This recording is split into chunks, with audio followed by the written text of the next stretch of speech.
तो इस वीडियो में हम जस्ट ये बात करने वाले हैं कि हम अपने वेबसाइट में यूजर्स किस प्रकार से बना सकते हैं।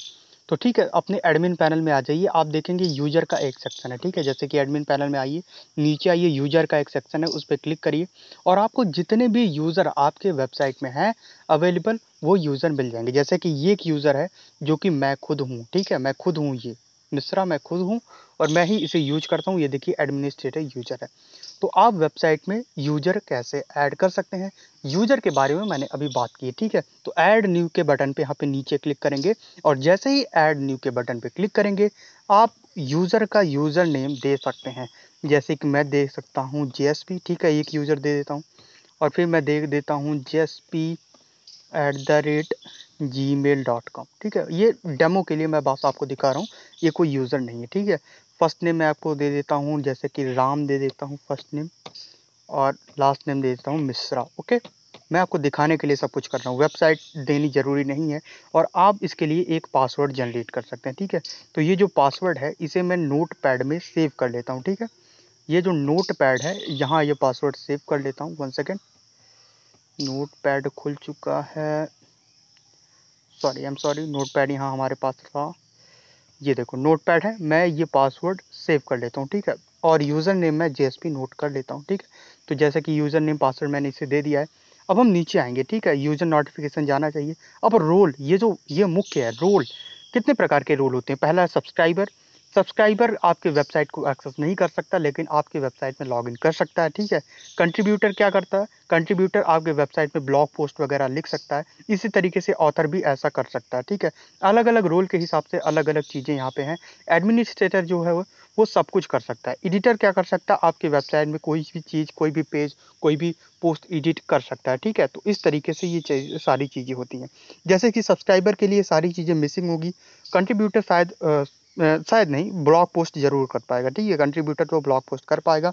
ऑथर कुछ एक्स्ट्रा चीज़ें कर पाएगा लेकिन वो पासवर्ड वगैरह चेंज नहीं कर पाएगा। इसी तरीके से एडिटर और एडमिनिस्ट्रेटर लास्ट में सब कुछ कर पाएगा। तो हम क्या कर रहे हैं, हम उसको कंट्रीब्यूटर का जो यहाँ पे साइन दे रहे हैं, ठीक है। तो कंट्रीब्यूटर दे रहे हैं और हम इसे ऐड न्यू पे यूजर पे क्लिक कर दे रहे हैं। अभी हम 1 बाय 1 चीज़ों को भी देख सकते हैं, ठीक है।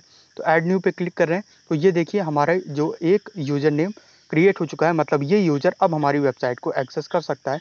तो हम उस यूजर को एक्सेस दिलाते हैं, ठीक है, दिला दिए हैं। अब हम चलिए इनकॉग्निटो विंडो ऐड करते हैं और अपने वेबसाइट में उस यूजर की तरह बन के इसे एक्सेस करते हैं, ठीक है।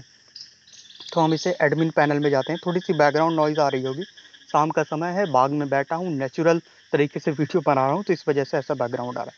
तो अब हमने जो पासवर्ड चूज़ किया था वो पासवर्ड हम यहाँ पे कॉपी करेंगे। 1 सेकेंड, ये देखो हमने ये पासवर्ड कॉपी किया और कॉपी करके मैं ये पासवर्ड यहाँ पे डाल रहा हूँ। और ये जो यूज़र नेम था वो था JSP और मैं अब यहाँ पे लॉगिन कर रहा हूँ, ठीक है। ये देखो लॉगिन मैं कर रहा हूँ।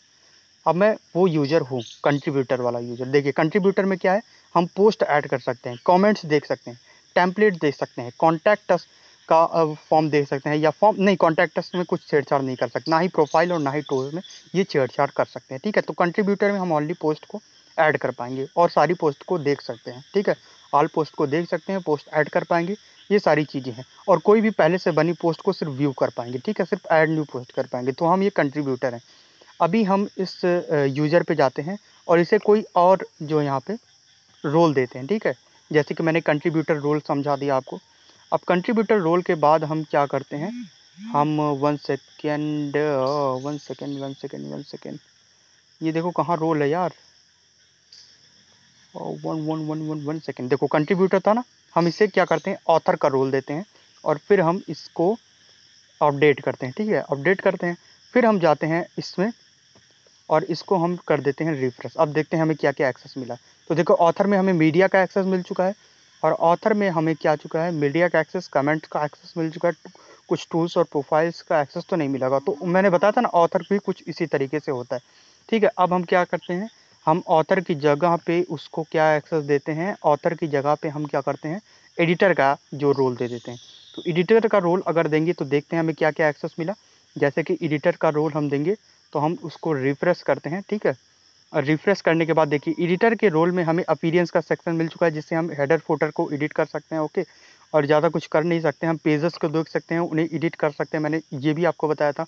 हम पेजेस में जाएंगे, हम ऐड न्यू पेज पे क्लिक करके ऐड कर सकते हैं, फिर पेजेस को एडिट वगैरह कर सकते हैं, पोस्ट कर सकते हैं। ये सारी चीज़ें हमें एडिटर के सेक्शन में मिलती है, ठीक है। अभी हम अगर उसे क्या कर देंगे, एडमिन का एक्सेस दे देंगे, एडमिनिस्ट्रेटर का। 1 सेकेंड, ये भी ऊपर है हमारे साथ। सॉरी सॉरी सॉरी सॉरी, थोड़ा कॉपरेट करिए, लर्निंग में ये सारी चीज़ें होती है। ओ ठीक है। तो कहाँ गया कहाँ गया कहाँ गया, ये एडिटर है ना, तो इसको हम एडमिनिस्ट्रेटर दे देते हैं। और जैसे ही आप एडमिनिस्ट्रेटर देंगे, हम फिर जाएंगे इस वाले पोस्ट में और इसको करेंगे रिफ्रेश। हमें सारा एक्सेस मिल चुका होगा, जितने भी एक्सेस एडमिन के हैं उतने भी एक्सेस उस यूज़र के भी मिल जाएंगे जिसको एडमिनिस्ट्रेटर का एक्सेस दिया गया है।